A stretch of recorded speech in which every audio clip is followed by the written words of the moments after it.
जय हिंद दोस्तों इस वीडियो में आपको बताने वाला हूं BECIL यानी कि बेसिल MTS ऑफलाइन फॉर्म 2020 के बारे में कि कैसे आपको ये फॉर्म फिलअप करना है। तो आप इस वीडियो को देखते रहिए, मैं आपको इसके बारे में पूरी जानकारी देने वाला हूं जिससे कि आप इस फॉर्म को बिना किसी मिस्टेक के भर पाओगे। तो चलिए दोस्तों शुरू करते हैं। अब यहाँ पर दोस्तों फॉर्म फिलअप कैसे करना है ये बताने से पहले मैं आपको इस भर्ती की सबसे महत्वपूर्ण जानकारी बता दूं जो कि आज ही चेंज की गई है। तो चलिए दोस्तों देख लेते हैं। यहाँ पर दोस्तों आप देख सकते हो कि एक कोरिंगडम अपडेट किया गया है जो कि 28 मई 2020 यानी कि आज का है, और इस भर्ती का अनाउंसमेंट आपका 27 मई 2020 को हुआ था।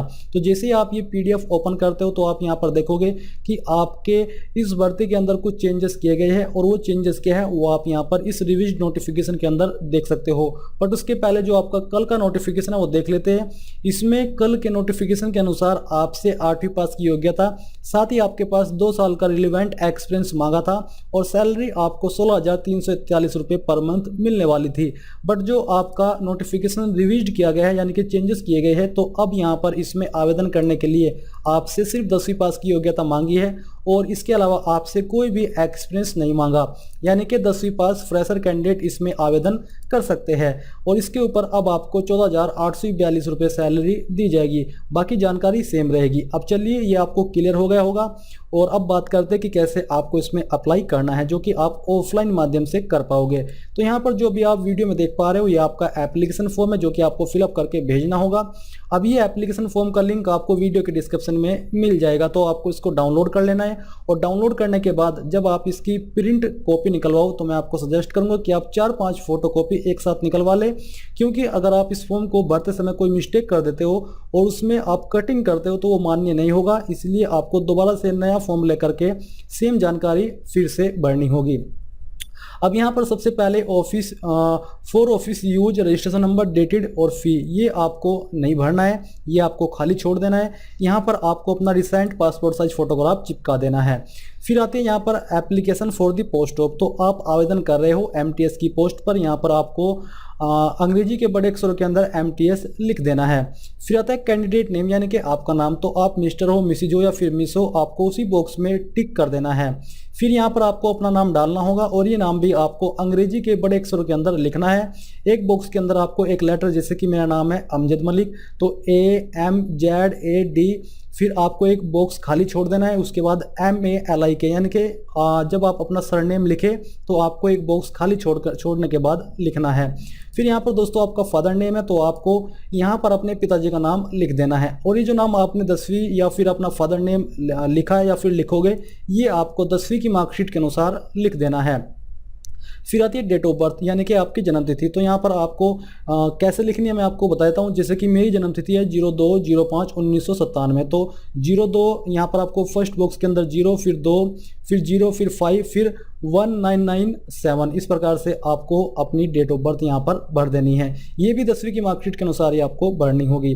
फिर 5th पॉइंट आता है आपका आधार नंबर, जो कि कंपलसरी है, तो यहाँ पर आपको अपना आधार कार्ड नंबर देना ही होगा। जिनके पास आधार कार्ड नहीं है वो इसमें आवेदन करने के लिए एलिजिबल नहीं है, क्योंकि आधार कार्ड कंपलसरी है।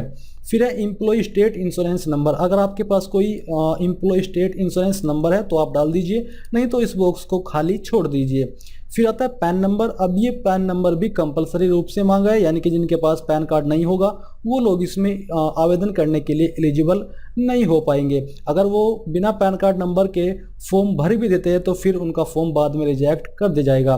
इसके बाद आती है कैटेगरी, तो जो भी आपकी कास्ट कैटेगरी है उसी के सामने आपको राइट टिक लगा देना है, जैसे कि general, OBC, SC, ST, PH। तो यहाँ पर आपको अपनी कास्ट कैटेगरी के अनुसार बॉक्स को फिलअप कर देना है। मैरिटल स्टेटस आपका क्या है, मैरिड हो, अनमैरिड हो या फिर विधवा यानी कि विडो हो, तो यहाँ पर जो भी आपका स्टेटस है उसके सामने आपको बॉक्स को राइट टिक करना होगा। फिर आती है नेशनलिटी यानी कि आपकी राष्ट्रीयता, तो यहाँ पर सभी को INDIAN यानी कि इंडियन लिख देना है। रिलीजन आपका जो भी है वो आपको लिखना होगा, जैसे कि हिंदू, मुस्लिम, सिख, ईसाई, जो भी आपका धर्म है वो यहाँ पर आपको लिखना होगा। परमानेंट एड्रेस, ये भी आपको कैपिटल लेटर्स के अंदर लिखना है। बाकी जानकारी जो आप यहाँ पर जैसे कि नेशनलिटी या रिलीजन देख रहे हो, ये आप चाहे तो अंग्रेजी के छोटे अक्षर में, जिसमें कि पहला वर्ड बड़ा बाकी आप छोटे लिख सकते हो। बट जो आपका परमानेंट एड्रेस है या अन्य जानकारी जहाँ पर आपको स्पेशली बताया जा रहा है, तो वो आपको कैपिटल लेटर्स के अंदर ही लिखनी होगी। तो जो भी आपका परमानेंट एड्रेस है, जैसे कि विलेज, उसके बाद आपका जिस तरह से भी आप अपना एड्रेस कहीं पर भी लिखते हो सेम तरीके से यहाँ पर आपको लिखना है। और जहाँ पर नया सेंटेंस शुरू हो वहाँ पर आपको चाहे तो एक बॉक्स खाली छोड़ देना है ताकि एड्रेस पढ़ने में कोई प्रॉब्लम न हो। फिर यहाँ पर दोस्तों आपको अपनी सिटी का नाम डालना है, ये भी आपको बड़े अक्षरों में, और एक बॉक्स के अंदर एक ही वर्ड लिखना है। जहाँ पर स्टेट है इस बॉक्स से आपको अपने स्टेट का नाम लिखना चालू करना है, और यहाँ पर आपको अपने डिस्ट्रिक्ट या पोस्ट ऑफिस का पिन कोड डाल देना है। फिर आता है कोरस्पोंडेंस एड्रेस, ये है आपका प्रेजेंट एड्रेस, और ऊपर आपने भरा है परमानेंट एड्रेस। मैं आपको इनका अंतर भी समझा देता हूँ। परमानेंट एड्रेस वो होता है जहाँ पर आपकी पैदाइश होती है और जो आपका स्थायी पता है, बट कोरस्पोंडेंस यानी कि प्रेजेंट एड्रेस वो है जहाँ पर आप फिलहाल में हो, यानी कि अगर आपका घर कहीं और है और करंट में आप कहीं और पर हो तो आप वहाँ पर कोरस्पोंडेंस में वो एड्रेस भरे जहाँ पर आप फिलहाल हो, और परमानेंट में आपका वो एड्रेस भरे जहाँ की आपकी पैदाइश है या फिर जो आपका स्थायी पता है। तो ये जानकारी भी आपको सेम रूप से भर देनी है जैसे कि आपने परमानेंट एड्रेस की भरी है। ईमेल आईडी, ये भी आपको कैपिटल लेटर्स में लिखनी होगी, तो यहाँ पर आपको अपनी ईमेल आईडी लिखनी है, और ये आपको ज़रूर लिखनी है क्योंकि ईमेल आईडी और जो मोबाइल नंबर होता है इसी के माध्यम से आपको कॉन्टैक्ट किया जाएगा। यहाँ पर आपको फिर इसके बाद अपना मोबाइल नंबर लिख देना है। अगर आपका कोई अतिरिक्त मोबाइल नंबर है तो आप मोबाइल नंबर 2 में भी दे सकते हो, या फिर चाहे तो इसको खाली भी छोड़ सकते हो। फिर आती है आपका 14 पॉइंट एजुकेशनल प्रोफेशनल क्वालिफिकेशन। तो जैसे कि मैंने आपको शुरू में ही दिखाया कि इसमें आवेदन करने के लिए आपसे सिर्फ 10वीं पास की योग्यता मांगी है, जो कि पहले 8वीं थी, अब वो चेंज कर दी गई है। तो यहाँ पर आपको course name and board university institute, तो बेसिकली आपको अपने बोर्ड का नाम देना है।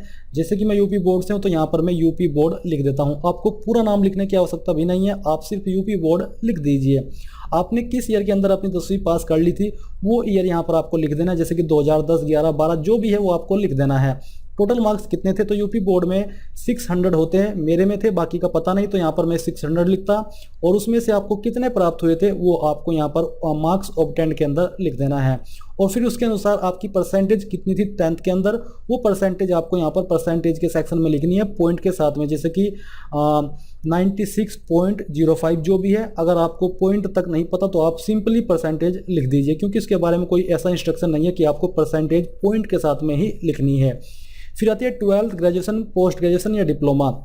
तो इसमें जरूरी रूप से तो आपसे सिर्फ 10वीं पास की योग्यता मांगी है, बट अगर आप देना चाहते हो 12वीं ग्रेजुएशन जिससे कि आपको ज़्यादा प्रेफरेंस दी जाए, तो आप वो जानकारी भी सेम तरीके से भर सकते हैं। इसमें कोई भी चेंजेस नहीं है, बस जो आपकी ग्रेजुएट की योग्यता है इसमें आपको बोर्ड की जगह अपनी यूनिवर्सिटी या फिर इंस्टीट्यूट का नाम लिखना होगा। फिर आता है वर्क एक्सपीरियंस। तो दोस्तों यहाँ पर इसमें अब कोई भी एक्सपीरियंस आपसे नहीं मांगा है जरूरी रूप से, बट अगर आपके पास फिर भी है तो आप यहाँ पर डाल दीजिए, नहीं तो आपको एक खाली छोड़ देना है। अगर आप डाल रहे हो तो आपको यहाँ पर उस पोस्ट का नाम लिखना है जिस पोस्ट पर आपने काम किया है, उस कंपनी का नाम ऑर्गेनाइजेशन के अंदर आपको लिखना है जिसमें आपने काम किया है, और किस डेट से आपने वो जॉब ज्वाइन की थी वो डेट, मंथ, ईयर यहाँ पर आपको डालना है फॉर्म के अंदर, और कब तक आपने जॉब की थी वो आपको 2 वाले सेक्शन के अंदर या फिर बॉक्स के अंदर डाल देना है। तो ये जानकारी भी आपकी हो चुकी है। 16 पॉइंट में आपको जो जानकारी आपने यहाँ पर भरी है फ्रॉम से लेकर 2 तक, इसके अनुसार कितने मंथ और कितने ईयर का आपके पास एक्सपीरियंस है वो आपको यहाँ पर डालना होगा। अगर आप नहीं भर रहे हो एक्सपीरियंस की जानकारी तो ये आपको खाली छोड़ देना है। फिर 17 पॉइंट आता है रेफरेंसेस, यानी कि अगर आपके कोई जानने वाले BECIL के अंदर है तो आप उसकी जानकारी यहाँ पर दे दीजिए। जैसे कि सीरियल नंबर में आपको 1-2 लिखना है, और उस व्यक्ति का नाम लिखना है जो कि BECIL के अंदर है, जो कि आपके रेफरेंसेस है, उसका एड्रेस लिखना है और यहाँ पर कॉन्टैक्ट नंबर डालना होगा। इसी प्रकार से आपको सेकंड का नेम, एड्रेस और उसका रेफरेंसेस यहाँ पर आपको दे देना है। इसके अलावा दोस्तों आप रेफरेंसेस के सेक्शन को एक अलग तरीके से भी भर सकते हो, यानी कि अगर आपका कोई जानने वाला BECIL के अंदर काम नहीं करता तो आप यहाँ पर अपने जानने वाले कॉन्टैक्ट को यहाँ पर डाल सकते हो, जैसे कि आपका दोस्त या फिर आपका रिलेटिव जो कि आपको जानता हो, आप उनकी जानकारी भी यहाँ पर रेफरेंसेस के तौर पर दे सकते हो, बट ये आपको तब देनी है जब आपको कोई जानने वाला BECIL के अंदर काम नहीं करता। 18 पॉइंट के अंदर आपको लैंग्वेज डालनी है, जैसे कि यहाँ पर पहली लैंग्वेज आपको हिंदी आती है तो आपको यहाँ पर हिंदी लिखना है। फिर अगर वो आपको पढ़नी, बोलनी और लिखनी आती है तो आपको तीनों में टिक कर देना है। इंग्लिश लैंग्वेज अगर आपको आती है तो यहाँ पर आपको इंग्लिश लिखना है और बाकी यहाँ पर आपको टिक कर देना है। अगर आपको इसके अलावा कोई रीजनल लैंग्वेज आती है या कोई स्टेट लैंग्वेज आती है जैसे कि मराठी, पंजाबी, गुजराती, तो वो आपको यहाँ पर लिख करके इन बॉक्स के अनुसार चूज कर लेना कि वो आपको लिखनी, बोलनी या पढ़नी आती है। फिर आता है please attach self attested photocopies of following document with this form. तो यहाँ पर आपको अपनी 10वीं की फोटोकॉपी इस फॉर्म के साथ अटैच करनी है। कास्ट सर्टिफिकेट, अगर आप SC ST OBC कैंडिडेट हो वो आपको अटैच करना होगा। अगर आप एक्सपीरियंस की जानकारी दे रहे हो तो उसकी फोटोकॉपी आपको अटैच करनी है। पैन कार्ड की फोटोकॉपी आपको अटैच करनी है। आधार कार्ड की फोटोकॉपी आपको अटैच करनी है। और अगर आप EPF या फिर ECI कार्ड कैंडिडेट हो अगर आपके पास है तो आपको उसकी फोटोकॉपी अटैच करनी है। यानी कि जो डॉक्यूमेंट आपकी जानकारी के अनुसार आपके ऊपर लागू होते हैं वो आपको इनकी फोटोकॉपी यहाँ पर अटैच करनी होगी। अब यहाँ पर आपको अपना सिग्नेचर कर देना है। तो बेसिकली आपका फॉर्म फिलअप हो चुका है। अब बात करते हैं कि इसमें एप्लीकेशन फीस आपको पे कैसे करनी है। तो यहाँ पर आप दोस्तों देख लीजिए, ये वो आपका एड्रेस है जिसके ऊपर आपको अपना एप्लीकेशन फॉर्म सेंड करना है या फिर सबमिट करना है। तो यहाँ पर देख लीजिए, अभी जो आप वीडियो में देख पा रहे हो यही आपका एड्रेस है जिसके ऊपर इस फॉर्म को आपको सेंड करना है। और जो आप अपनी एप्लीकेशन फीस जमा कर पाओगे ये आप चाहे तो बाई कैश यानी कि पर्सनली भी आप इसको जमा कर सकते हो या फिर डिमांड ड्राफ्ट के माध्यम से कर सकते हो, जो कि फेवर में की जाएगी broadcasting engineering consultants India limited यानी कि BSL की, और जो कि पेबल होगी न्यू दिल्ली में, यानी कि न्यू दिल्ली से आप इसको पेबल कर पाओगे। और जनरल एंड OBC के लिए 500 रुपये फीस है और बाकी जो यहाँ पर कैटेगरी आप देख पा रहे हो इनके लिए 250 रुपये एप्लीकेशन फीस है। तो आपको क्लियर हो गया होगा कि कैसे आपको अपनी एप्लीकेशन फीस पे करनी है। इसके अलावा किसी भी मोड में एप्लीकेशन फीस एक्सेप्ट नहीं की जाएगी। और ध्यान रहे आपको ये फॉर्म इस एड्रेस के ऊपर सेंड करना है। और चाहे तो आप इस फॉर्म को किसी भी माध्यम से भेज सकते हो, स्पीड पोस्ट, रजिस्टर्ड पोस्ट या फिर कोरियर, तो आपकी इच्छा है जिस भी माध्यम से आप इसको भेजना चाहे। लास्ट डेट आपकी 15 जून 2020 है।